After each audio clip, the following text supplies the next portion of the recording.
The best part about owning the patent wasn't the money, though that seven-figure check didn't hurt. It wasn't even watching TechFlow's stock tank 23% in 3 days. No, the best part was sitting in that Austin conference room listening to Cameron Hayes tell me I was fired, while my phone buzzed with a text that read, "Patent approved, exclusive rights confirmed, you own everything." Look, I'm Nathan Pierce, 52 years old, and I've been in tech long enough to know how this game works. After 18 years at TechFlow Systems, I could smell a setup from a mile away. "Nathan, we're restructuring your position," Cameron announced, trying to sound all professional. The guy's 36, thinks a hoodie and sneakers make him Steve Jobs. He sat across from me with Sarah from HR, both wearing those fake sad faces they probably practiced in the mirror. "The company is moving in a new direction," Sarah chimed in, sliding that familiar manila folder my way.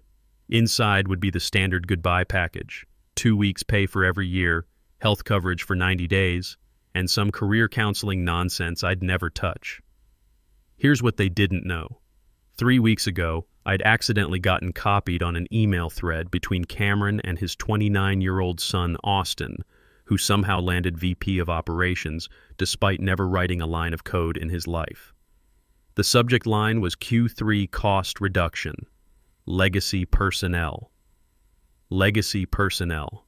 That's corporate speak for expensive old guys we want gone.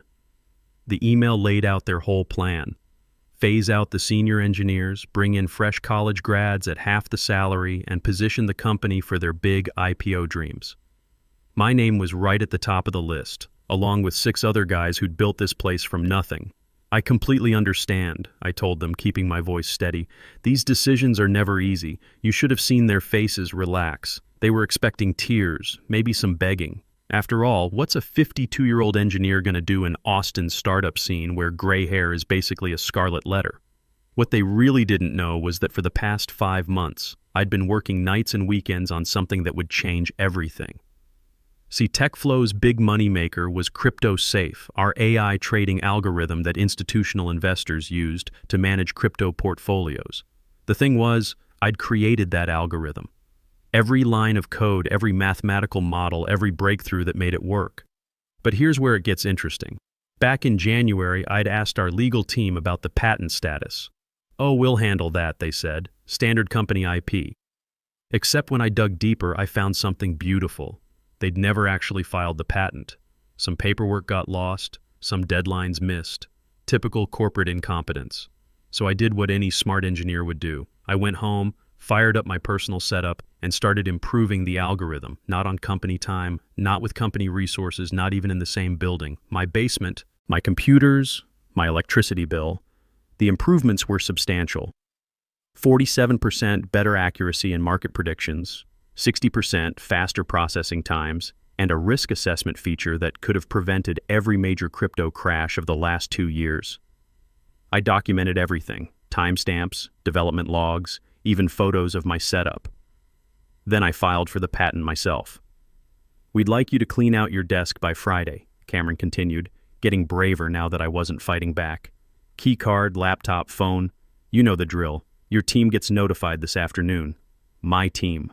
7 of the best engineers I'd ever worked with, guys who'd followed me through 3 different companies because they trusted my judgment. The same guys who'd helped me debug the original algorithm during those crazy 80-hour weeks when we were racing to beat the competition. "Of course," I said, standing up. "Anything else?"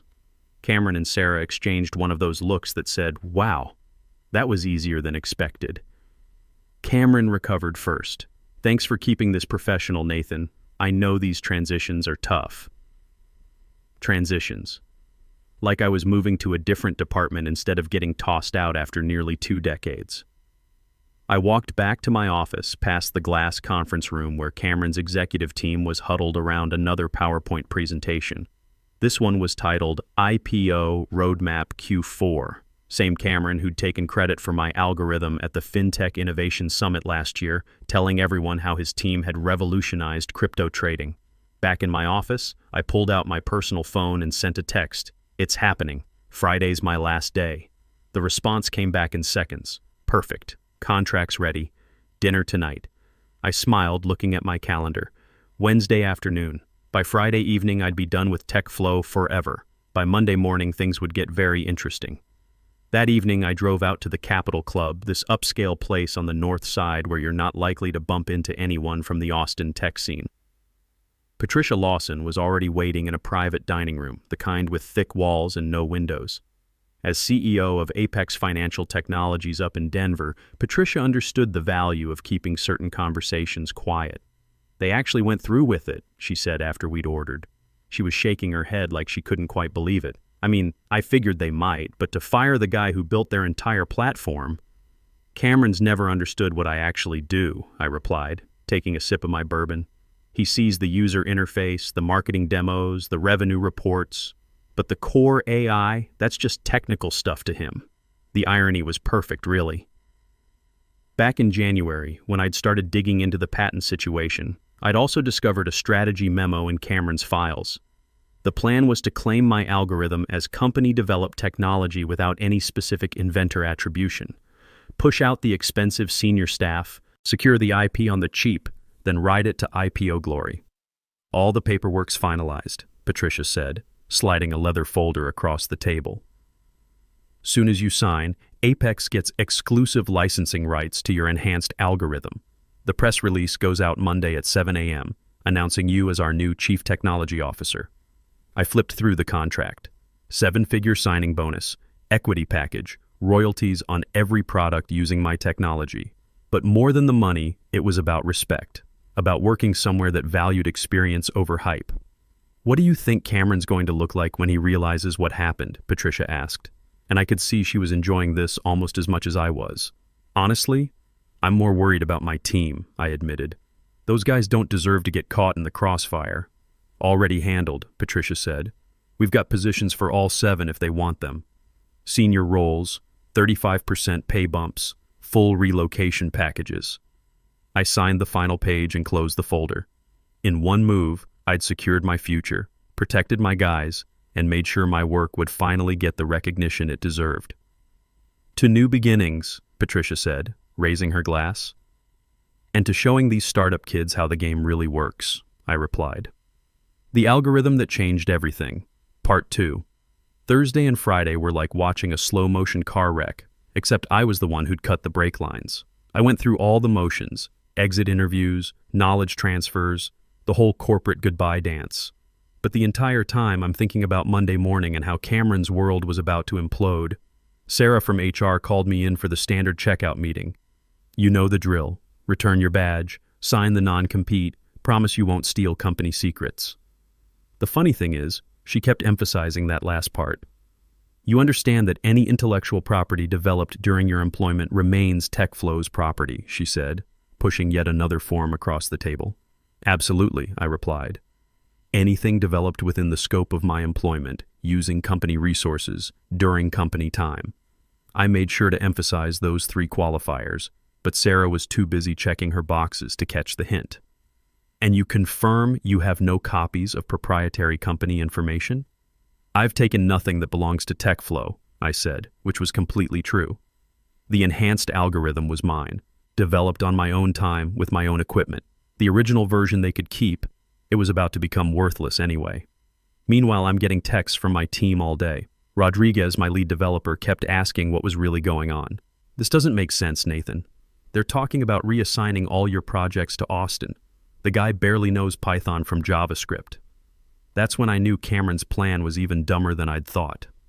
Austin Hayes, 29 years old, MBA from some fancy school where they apparently don't teach you that coding experience actually matters. The kid had been hired as VP of Strategic Operations, which is corporate speak for my dad's the CEO, so I get a made-up title. I'd watched Austin in meetings for the past 2 years. He'd throw around buzzwords like synergy and disruption while the actual engineers tried not to laugh. Now they were putting him in charge of the team that built their flagship product. It was like watching someone hand the keys to a Formula One car to a guy who'd only driven bumper cars. Friday afternoon, Cameron made his rounds to say goodbye. He stopped by my office while I was packing up 18 years of my professional life into cardboard boxes. "Just wanted to make sure we're all good here," he said, trying to sound casual but watching my every move like I might steal a stapler. We're perfect, I told him, wrapping up the innovation award I'd gotten for creating the algorithm that made his company profitable. Business is business, right? Something in my tone made him pause. For just a second, I saw uncertainty cross his face, like maybe he was starting to realize he didn't actually understand what I did all day. But then his ego kicked back in. What could a washed-up 52-year-old possibly do to hurt the great Cameron Hayes? Will you be taking some time off? He asked. Actually, I've got something lined up already. Start Monday. That surprised him. Really? That was fast. Anything interesting? I smiled, taping up the last box. Oh yeah. Leadership role at a company that actually values experience. Should be very interesting. As I walked out of TechFlow's headquarters for the last time, I took one final look at the building where I'd spent the best years of my career. Up on the top floor, I could see the executive conference room lit up for another late meeting, probably planning how to spin my departure to the investors or figuring out how to manage my projects without anyone who actually understood how they worked. They had no idea that in 72 hours, that same conference room would be hosting an emergency damage control session instead. Saturday, I spent the day setting up my home office for the transition. Patricia had arranged for secure VPN access to Apex's systems, and I wanted to hit the ground running Monday morning. I also took some time to document the technical handoff details for my team, not because TechFlow deserved it, but because the guys who'd worked with me for years shouldn't suffer for management's stupidity. Sunday evening, my phone started buzzing with industry contacts asking if the rumors were true. Word travels fast in the tech world, and apparently someone had leaked that a major announcement was coming Monday morning involving TechFlow's core technology. I didn't confirm or deny anything, just told everyone they'd have to wait and see. Monday morning, I was up at 5 a.m., dressed in my best Navy suit, the one I'd bought specifically for this moment. The Apex car service picked me up at 7:15 for the drive to Denver. As we pulled out of my driveway, my phone lit up with the first industry alert. Breaking, Apex Financial acquires exclusive rights to revolutionary AI algorithm. By the time I walked into Apex's headquarters at 9 a.m., the tech world was going crazy. The press release had been perfect, detailed my background, emphasized my role as sole inventor of the patented technology, and made it crystal clear that any company currently using similar algorithms would need to negotiate licensing agreements with Apex immediately. Patricia met me at the elevator with a huge grin. "Your phone's been ringing non-stop," she said. 3 different industry publications want interviews, and our stock's up 22% since opening bell. What about TechFlow? I asked. Down 18% and falling. Trading's been suspended twice already for volatility. As we walked to my new corner office, actual windows, actual respect, my personal phone started buzzing. Text from Rodriguez. "Holy hell, Nathan. Complete chaos here. Cameron's locked in the conference room with the lawyers. What did you do?" I typed back. "Check your email. All 7 of you have offers waiting. Better titles, better pay, better company." The response was immediate. "Are you serious? We can all come to Denver?" Dead serious. Patricia's HR team is standing by to discuss relocation packages. 3 minutes later, I'm in. When do we start? By 9:30 a.m., I had confirmation from all 7 guys. My entire team was jumping ship, taking 18 years of institutional knowledge with them. Cameron wasn't just losing his core technology. He was losing everyone who understood how to maintain it. At 10:15, my phone rang with a call from Cameron himself. I let it go to voicemail, then listened to the message with Patricia. You could hear the panic in his voice. "Nathan, there seems to be some kind of misunderstanding about the patent situation. Please call me immediately so we can work this out." I forwarded the voicemail to Apex's legal team with a note. "Please handle all communications with TechFlow moving forward. Standard licensing inquiries only." The rest of Monday was a blur of meetings, interviews, and strategic planning sessions. Every few hours, Rodriguez would text me updates from Ground Zero, board members showing up unannounced. Then, "Austin just got escorted out by security." Then, emergency all-hands meeting called for 4 p.m. By Tuesday morning, the full scope of TechFlow's problem was becoming clear.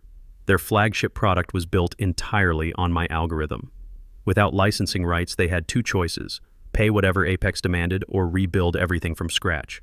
Option 1 would kill their profit margins. Option 2 would take 3 to 4 years and cost tens of millions, assuming they could even recreate what I'd built. The best part? I was just getting started. Wednesday morning brought the news I'd been waiting for. Rodriguez texted me at 6:47 a.m. Cameron and Austin both gone.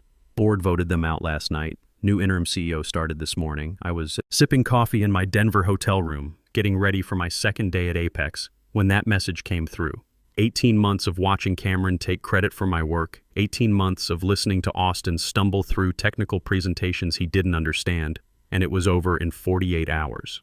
The new interim CEO was Richard Walsh, some turnaround specialist they'd brought in from Dallas. Smart move by the board, bring in an outsider who wasn't attached to Cameron's ego or Austin's incompetence. By 9 a.m., Walsh had sent me a personal email that was refreshingly straightforward. Mr. Pierce, congratulations on your new position. I've been brought in to clean up the situation at TechFlow.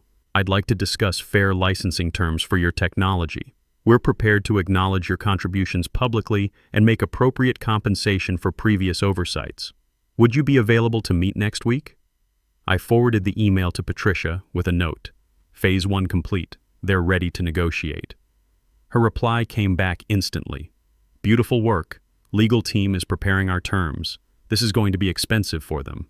The thing is, I wasn't trying to destroy TechFlow completely. Most of the employees there were good people just trying to do their jobs. But Cameron and Austin? They'd earned every bit of what was coming to them. By Thursday, the industry press was having a field day. TechCrunch ran a piece titled "How Patent Oversight Cost a CEO His Company." The Wall Street Journal did a deep dive on the hidden costs of ageism in tech.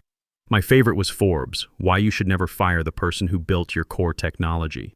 I started getting calls from other senior engineers who'd been pushed out of their companies, guys in their 50s and 60s who'd built entire platforms, only to watch younger executives take credit and then show them the door. Some were asking for advice, others wanted to share their own horror stories. It was like I'd accidentally started a movement. Patricia knocked on my office door Thursday afternoon with a bottle of champagne and 2 glasses. "Just got word from our legal team," she said, setting the glasses on my desk. TechFlow's licensing inquiry came in an hour ago. They're asking for standard industry rates. And our counteroffer? Triple the standard rate, plus public acknowledgement of your role as the algorithm's creator, plus a technology consulting agreement that puts you in direct contact with their development team. She poured the champagne with a grin.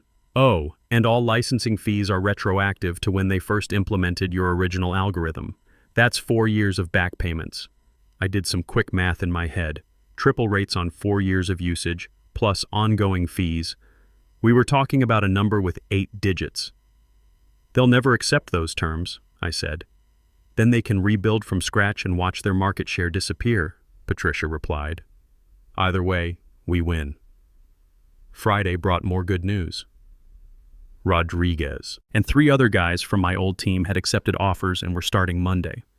The remaining 3 were finishing up projects but would join us within 2 weeks. Cameron's master plan to replace senior engineers with cheap college grads was falling apart spectacularly, but the real satisfaction came from watching TechFlow's customers start to panic. CryptoSafe managed over $2.8 billion in institutional crypto portfolios. When word got out that the core technology was in legal limbo, clients started asking hard questions about continuity and reliability. Wellington Capital, one of TechFlow's biggest clients, announced they were evaluating alternatives for their crypto trading platform. That was corporate speak for "we're jumping ship as soon as we find something better." 2 smaller investment firms followed suit by end of business Friday. The weekend gave me time to settle into Denver and start thinking beyond just revenge.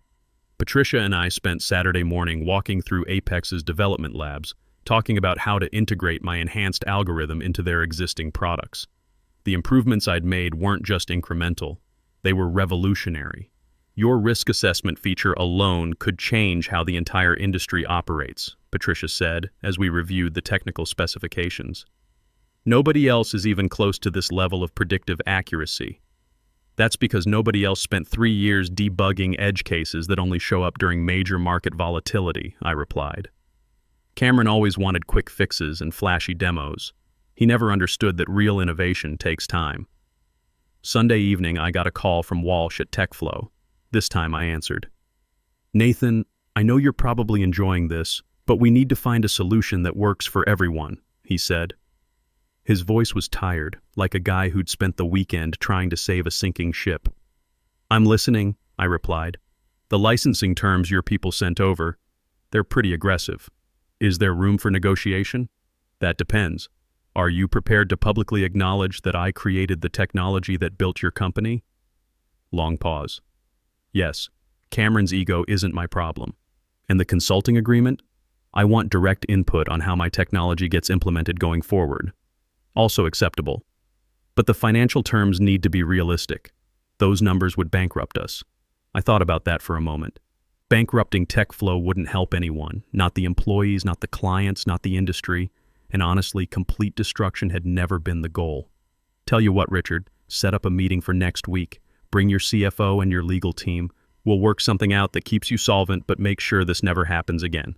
I appreciate that, Nathan, really. Just remember, I'm not the guy who started this fight, but I'm definitely the guy who's going to finish it. Monday morning of week 2, I walked into Apex's main conference room for my first all-hands meeting as CTO. The energy was electric. Stock price up 34% since my arrival, 3 major client acquisitions in the pipeline, and a development roadmap that would put us years ahead of the competition.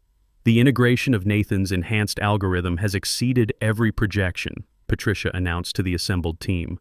Q1 revenue projections are up 67% based on early client feedback alone. After the meeting, Rodriguez cornered me in the hallway. "You know what the best part about this whole thing is?" he said. "What's that?" "Cameron spent 2 years telling everyone you were past your prime, that the company needed fresh perspectives and innovative thinking. Now his replacement is begging you to save the company you built." I laughed. "The irony's pretty sweet, isn't it?" "Sweet? Nathan, it's beautiful. Austin's resume is already on LinkedIn and Cameron's been blacklisted from every major VC firm in Texas. Meanwhile, you're running the technology division at their biggest competitor." That afternoon, I got confirmation that the TechFlow meeting was set for Thursday. Their team would fly to Denver, we'd hammer out licensing terms that didn't destroy them completely, and I'd finally get the public recognition I'd earned. But as I sat in my corner office, looking out at the Rocky Mountains and thinking about the journey that brought me here, I realized something important. This was never really about revenge. It was about respect, about proving that experience and innovation aren't mutually exclusive, about showing the tech industry that gray hair doesn't mean obsolete ideas. Sometimes the best way to prove your worth is to take it somewhere it's actually valued. Thursday's negotiation meeting was everything I'd hoped for and more. Richard Walsh flew in with TechFlow's CFO and their top lawyer, all of them looking like they'd aged 5 years in 2 weeks. We met in Apex's executive conference room, the one with floor-to-ceiling windows overlooking downtown Denver. "Before we start," Walsh said, setting down a folder thick with documents, "I want to personally apologize for how this situation was handled. Cameron's decisions don't reflect the company's values." "Appreciated," I replied. "But let's focus on moving forward." The final licensing agreement was fair but firm. TechFlow would pay 2.5 times standard industry rates, high enough to hurt but not enough to kill them. More importantly, they'd issue a public statement acknowledging my role as creator of the core technology, with my name prominently featured in all future marketing materials and technical documentation. The consulting agreement was the real win. For the next 3 years, any major updates to CryptoSafe would require my technical approval. No more random changes by executives who didn't understand the code. No more features added just because they sounded good in PowerPoint presentations. "There's one more thing," Walsh said as we wrapped up. "I'd like to offer you a position on our technical advisory board. Full compensation, equity package, the works." I glanced at Patricia, who gave me a slight nod. "Thanks, but I'm pretty happy where I am. Besides, you've got good people there who just need proper leadership. Rodriguez is ready for a senior architect role if you're smart enough to promote him." By the end of the meeting, we'd hammered out terms that would keep TechFlow alive while ensuring my work finally got proper recognition. Walsh seemed relieved. His CFO looked like he could finally sleep again, and their lawyer was already drafting press releases. 6 months later, I was sitting in that same conference room presenting Apex's quarterly results to our board of directors. The numbers were staggering. Revenue up 156% year over year, market capitalization increased by $847 million, and we'd captured 23% of the institutional crypto trading market. Nathan's enhanced algorithm has become the gold standard in predictive trading, Patricia announced to the board. We've got waiting lists for new client onboarding, and 3 major competitors have reached out about licensing agreements. The transformation had been remarkable. My team from TechFlow, all 7 guys who'd followed me to Denver, had integrated seamlessly with Apex's existing developers. Rodriguez was now Senior Director of AI Development, leading a team of 15 engineers on the next generation of trading algorithms. But the real satisfaction came from the industry recognition. In November, I was invited to keynote the National FinTech Innovation Summit, the same conference where Cameron had taken credit for my work 2 years earlier. This time, there was no confusion about who'd built what. Innovation doesn't come from youth alone, I told the audience of 200 technology leaders. It comes from the combination of experience, creativity, and the willingness to solve problems that matter. Age isn't a liability in tech. It's an asset when you know how to use it. The standing ovation lasted 3 minutes. Afterward, at least 20 senior engineers approached me with their own stories about ageism and corporate politics. Some were looking for advice, others wanted to explore opportunities at Apex. A few just needed someone to tell them they weren't crazy for feeling undervalued. One conversation stuck with me. A 54-year-old woman named Dr. Lisa Rodriguez, who'd been pushed out of her CTO role at a San Francisco startup after 12 years of building their platform.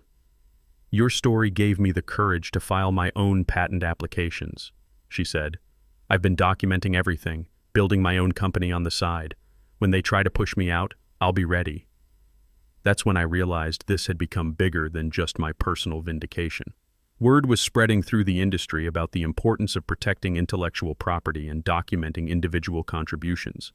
Senior engineers were becoming more strategic about their careers, more aware of their value. Meanwhile, TechFlow had stabilized under Walsh's leadership. They'd honored every term of our licensing agreement, issued public statements crediting my contributions, and implemented new policies to prevent future IP oversights. Rodriguez had been promoted to Chief Technology Officer, a role he'd earned through 15 years of solid work and technical excellence. Cameron Hayes had disappeared from the Austin tech scene entirely. Last I heard, he was working for some consulting firm in Dallas, trying to rebuild his reputation. Austin had taken a marketing job at his uncle's real estate company, apparently deciding that tech wasn't for him after all. The irony wasn't lost on me. They'd fired me to save money and bring in fresh talent, but ended up paying millions in licensing fees while losing their entire senior engineering staff. Their cost-cutting measure had become the most expensive decision in company history. A year after leaving TechFlow, I was featured on the cover of IEEE Spectrum magazine with the headline, "The Algorithm Revolution: How One Engineer Changed an Industry." The article detailed not just the technical innovations, but the broader implications for intellectual property protection and age discrimination in technology. Nathan Pierce's story has become a cautionary tale for corporate executives and an inspiration for senior technologists, the article concluded. In an industry obsessed with youth, he proved that experience and innovation go hand in hand. The best part, though, was a text I received from Rodriguez on the 1-year anniversary of my departure. Cameron's old office is now called the Nathan Pierce Innovation Lab. Walsh had a plaque installed and everything. Thought you'd get a kick out of that. I did get a kick out of it. But more than that, I felt a deep sense of satisfaction knowing that my 18 years at TechFlow hadn't been erased or forgotten. My contributions were finally being recognized, my innovations were being used responsibly, and my story had inspired other engineers to protect their own work. Looking back, getting fired was the best thing that ever happened to me. It forced me to stop being passive about my career and start taking control of my own narrative. It taught me that loyalty to a company means nothing if that company doesn't value what you bring to the table. Most importantly, it proved that you're never too old to reinvent yourself, as long as you're smart about how you do it. These days, I split my time between leading Apex's technology division and mentoring senior engineers who found themselves in similar situations. The message is always the same. Document your work, protect your innovations, and never let anyone convince you that experience is a liability. Because in the end, algorithms don't care how old you are. They only care if you know how to make them work. And after 20 years in this business, I definitely know how to make them work.